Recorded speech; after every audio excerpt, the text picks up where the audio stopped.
Découvrez les podcasts du CHS sur des thématiques qui nous passionnent.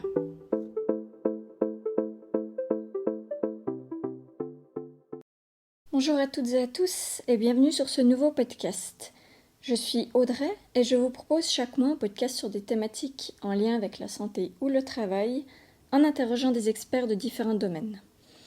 Aujourd'hui, j'ai le plaisir d'accueillir Christophe Serafino dans ce nouvel épisode pour en savoir plus sur la gestion de la performance humaine. Bonjour Christophe. Bonjour. Avant que l'on entre dans le vif du sujet, est-ce que vous pourriez vous présenter en quelques mots à nos auditeurs et auditrices ? Bien sûr. Donc Christophe Serafino, j'ai 46 ans. Je suis physiologiste de formation avec un grand background et une grande expérience dans le domaine de la préparation physique et l'entraînement sportif pour des athlètes et des compétiteurs de tout niveau. Donc je les accompagne généralement sur des axes de développement pour qu'ils puissent être à leur pic de performance sur des dates et des échéances définies. Ok. Donc, comme j'ai dit dans ce podcast, on va s'intéresser un peu plus à la gestion de la performance humaine. Est-ce que vous pouvez déjà nous dire un peu de quoi il s'agit ? C'est un grand sujet. Oui. La notion de performance, elle se trame pour moi sur plusieurs axes. Ça doit englober en fait l'individu dans toutes ses dimensions, donc aussi bien sur son aspect physiologique, physique, que sur l'aspect mental. Donc l'idée, c'est de trouver un meilleur équilibre sur tous ces domaines pour que finalement l'individu puisse exceller, exploiter ses ressources, toutes ses ressources à bon escient quand il le souhaite. Donc vous avez été coach justement d'athlètes de haut niveau. Comment est-ce qu'on peut atteindre dans le sport de tels niveaux de performance ? Surtout à certaines dates d'échéance, voilà, comment est-ce que... Le premier aspect central, en fait, c'est toujours rendre l'individu acteur de son projet. Ça, c'est crucial. Et j'insiste là-dessus. Et après, l'idée, c'est de pouvoir créer finalement, au travers de différents champs de compétences, alors avec une ou plusieurs ressources, des conditions autour de cet individu pour qu'il puisse développer ses ressources sur tous les plans, physiologique, physique, psychologique, mental, émotionnel. Et ce développement de ces ressources va faire que cet individu va pouvoir grandir dans le temps, élargir son panel et donc au fil du temps s'améliorer. Okay. Mais toujours au centre de son process. Ça, c'est crucial. Est-ce que vous pouvez nous en dire un peu plus sur ce point crucial ? Ce point crucial, oui, bien sûr. Pourquoi j'insiste sur cet élément-là ? Parce qu'il y a la notion de sens derrière, c'est-à-dire pourquoi tu vises, pourquoi vous visez cet objectif-là, qu'est-ce qui vous habite derrière cet objectif ? Et donc c'est toujours l'individu qui doit être maître à bord des décisions finales, de ses choix finaux, d'avec qui il veut travailler, dans quel domaine il veut chercher à s'améliorer. C'est toujours lui au centre. Ok, oui. Voilà. Mais ça, c'est quelque chose qu'on va retrouver, on parle du sport de compétition, mais on va le retrouver dans tous les autres domaines de la vie. Et du coup, vous avez un peu je dirais pas un exemple concret, mais d'un athlète que peut-être vous avez accompagné jusqu'à une date butoir. Enfin, quel a été un peu tout ce processus ? Le déroulé ? Voilà, le déroulement. Ouais, alors si je prends le cas de figure d'athlètes de très haut niveau qui visent des échéances de niveau international, donc comme les championnats du monde ou les Jeux Olympiques, il faut déjà savoir que ce type de préparation, c'est un projet qui se mène sur un championnat du monde, c'est tous les 2 ans, une Olympiade, c'est tous les 4 ans. C'est-à-dire que c'est un projet quand même à assez long terme. Et donc, on doit définir avec l'athlète, il est nécessaire de définir avec l'athlète, qu'est-ce que tu attends ou qu'est-ce que tu vises dans cette échéance-là ? Alors, qu'est-ce que tu vises ? C'est très simple, en termes de résultats, généralement, c'est le titre, la première place, la seconde, la troisième, en tout cas le podium, ou juste le fait de pouvoir participer, intégrer la finale. Voilà. Donc, on va aussi chercher à rendre ou à faire labelliser ou concrétiser ce que veut l'athlète, le plus précisément possible. Et il y a une différence entre viser la première place et viser la seconde. Mais est-ce que pas tous les athlètes vont viser la première place? En principe, oui, mais pas tous. Non. Comment ça se fait?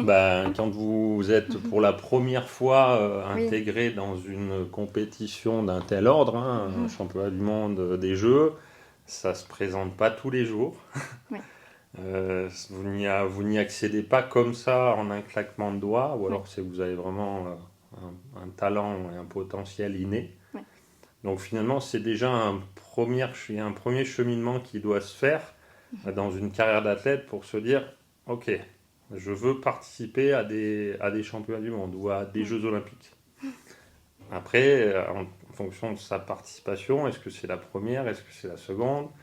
Qu'est-ce que je vise précisément? Est-ce que je veux découvrir cette échéance et tout ce qui va avec? Ou est-ce que je veux vraiment aller chercher un résultat concret, quoi? Okay. Et déjà là, on fait des distinctions. Ok, donc déjà, en partant par exemple de l'état d'esprit, en ayant cet état d'esprit, voilà, je veux gagner, ça va influencer. Ça conditionne beaucoup toute la suite. Ok. Et en fait, plus l'objectif sera précis, c'est-à-dire un objectif SMART, spécifique, mesurable, plus le process d'accompagnement sera aussi précis.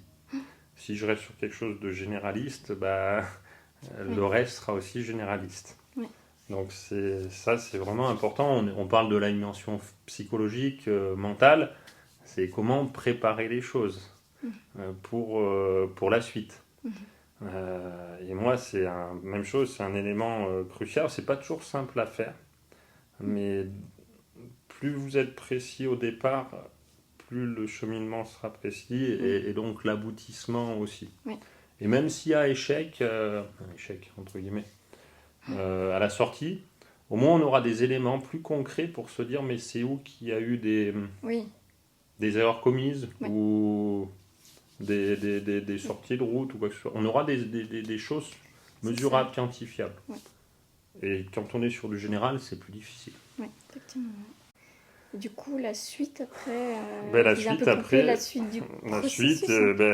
Tout va découler de ce premier objectif défini, c'est-à-dire l'athlète a combien de temps pour se préparer à cet objectif-là. Généralement, pour un champion du monde, c'est 2 ans. Pour une Olympiade, c'est 4. Donc, ça laisse du temps, ça permet aussi de définir des objectifs intermédiaires. Ok, tu veux être champion olympique dans 4 ans, mais d'ici là, qu'est-ce qu'on peut mettre aussi, ou qu'est-ce que tu peux chercher à atteindre à J+1 année, J+2, et ainsi de suite. Donc on l'aide aussi à définir avec d'autres professionnels, planifier aussi une évolution progressive. J'ai envie de dire, plus on a de temps, mieux c'est pour s'organiser, planifier correctement les choses, rechanger si on n'est pas dans la théorie ou on est trop éloigné des objectifs intermédiaires. Quand c'est pris à trop court de l'échéance, c'est toujours plus compliqué. C'est plus compliqué de changer. On est plutôt sur un mode de fonctionnement très adaptatif. Alors il en faut de l'adaptation, mais c'est bien de se laisser aussi un peu de marge de manœuvre.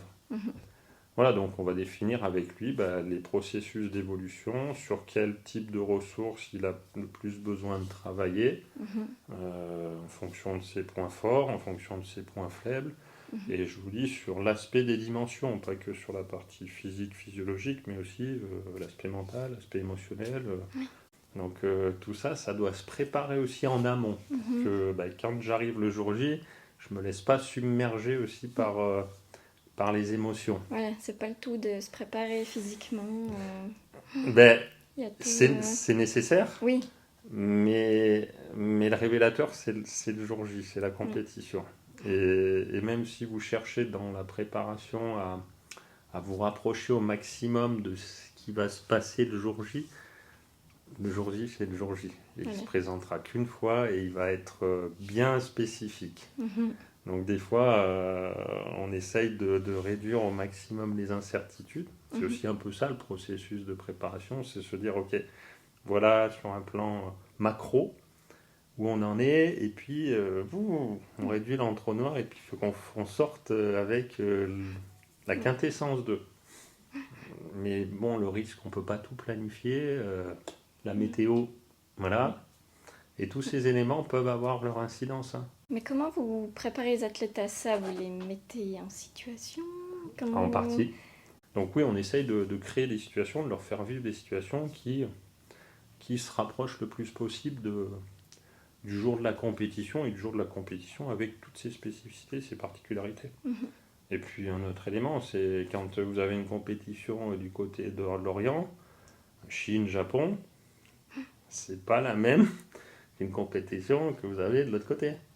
Elles peuvent être réalisées à la même période de l'année, mais il y a du décalage, donc le corps n'est pas soumis aux mêmes ressources. Et tout ça, ça aussi, ça peut avoir des incidences. Ok, ouais.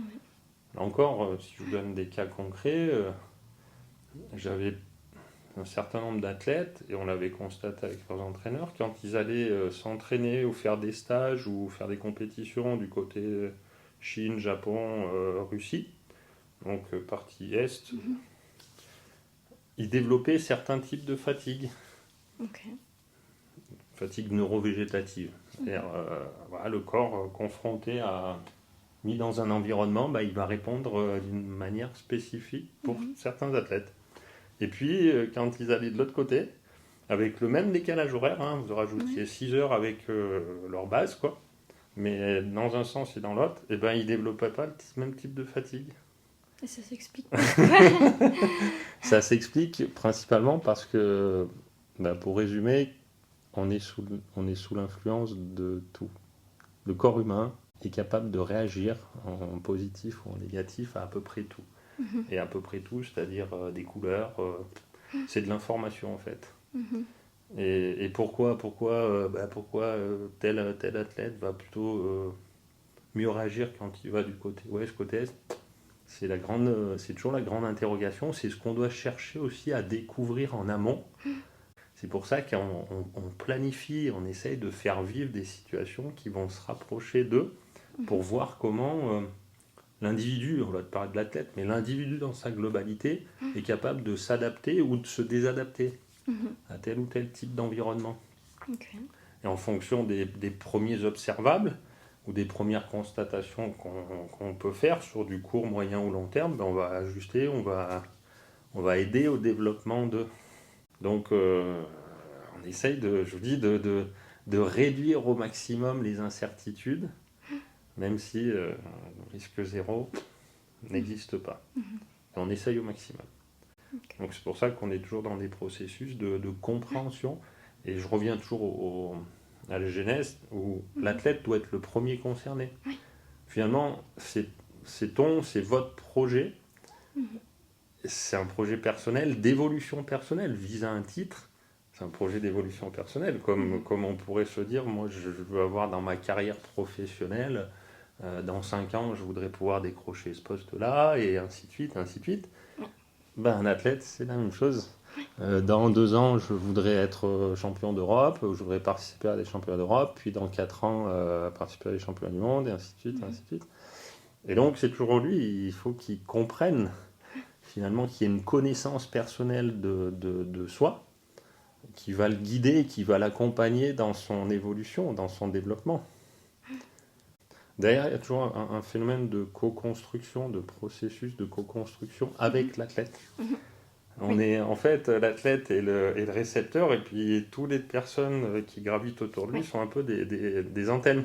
Okay, ouais. Des antennes relais qui sont censées en fait lui amener les bonnes informations, mais il doit toujours garder le volant. Le contrôle, ouais.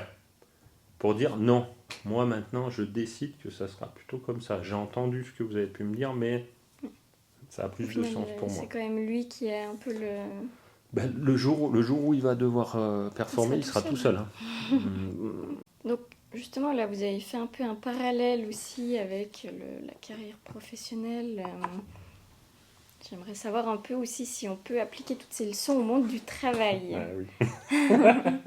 Bien sûr que oui. Quel lien on peut faire avec le monde du travail, avec tout ce que vous pouvez dire par rapport à la performance Aux dernières nouvelles, entre un athlète et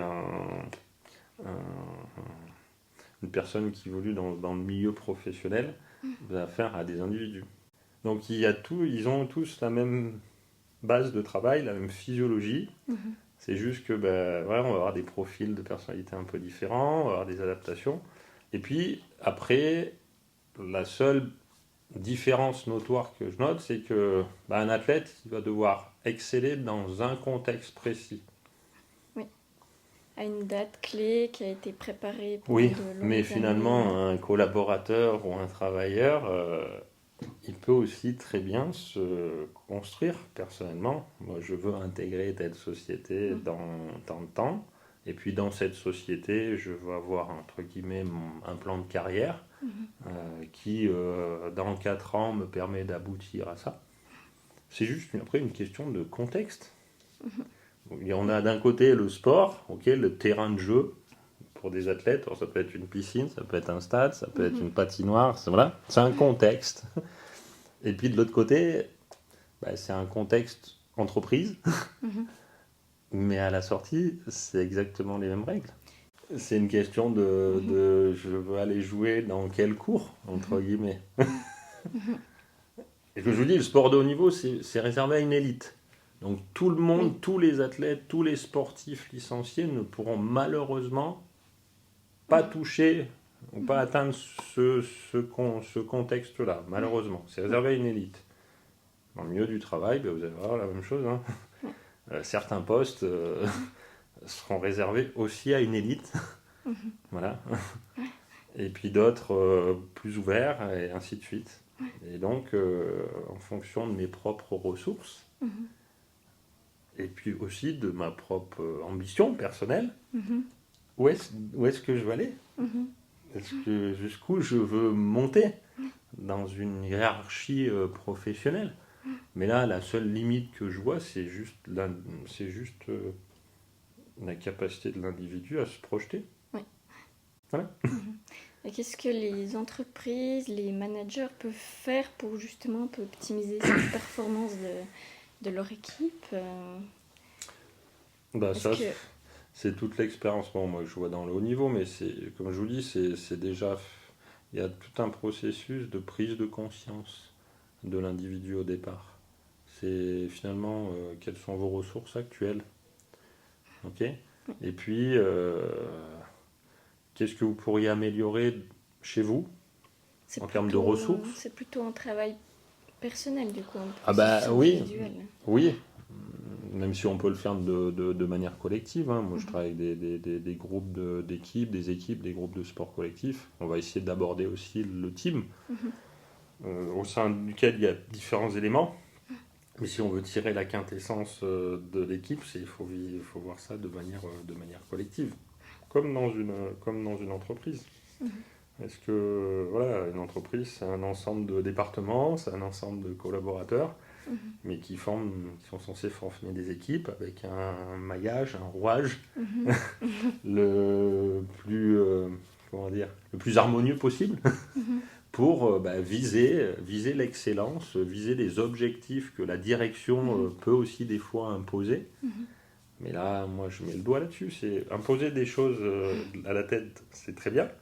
Mais est-ce que les gens, vous les avez déjà aussi impliqués dans la définition de ces objectifs-là? Est-ce que vos collaborateurs, vous avez demandé leur avis?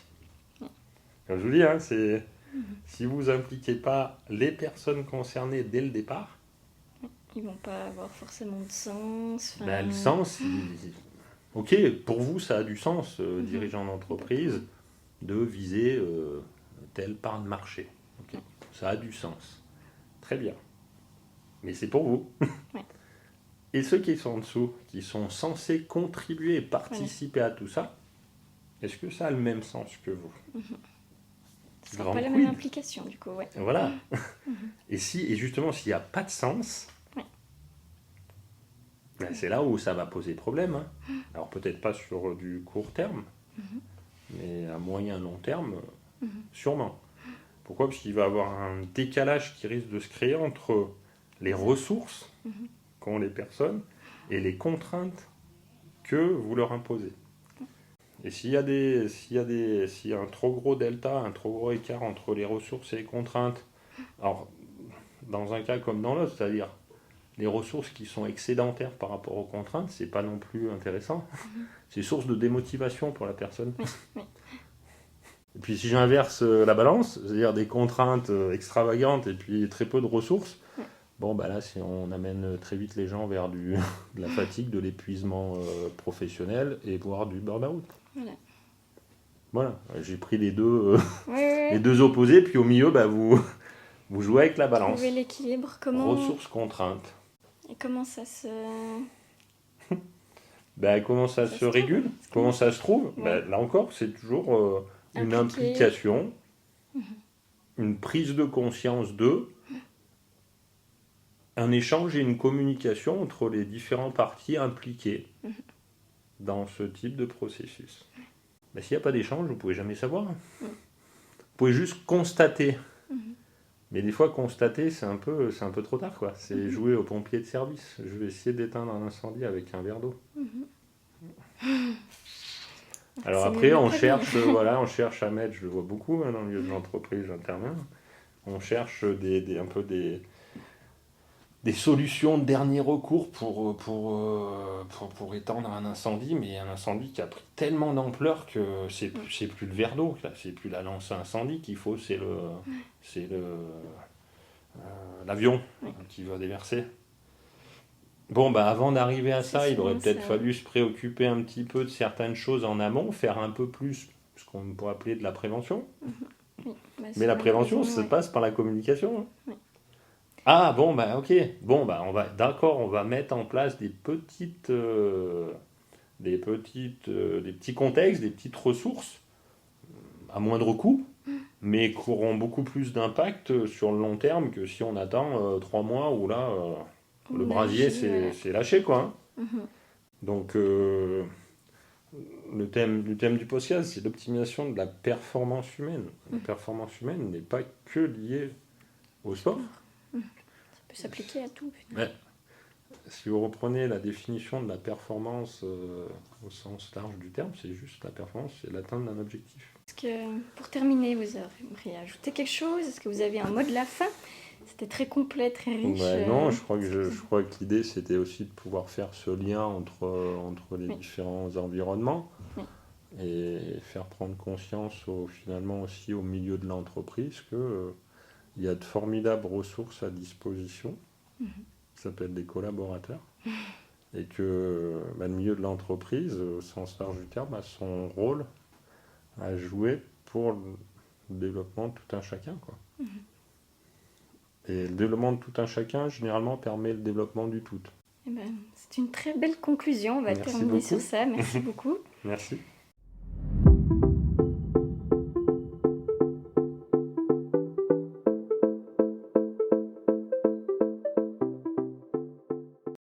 Christophe Serafino était notre invité du jour. J'espère que cet épisode vous a plu.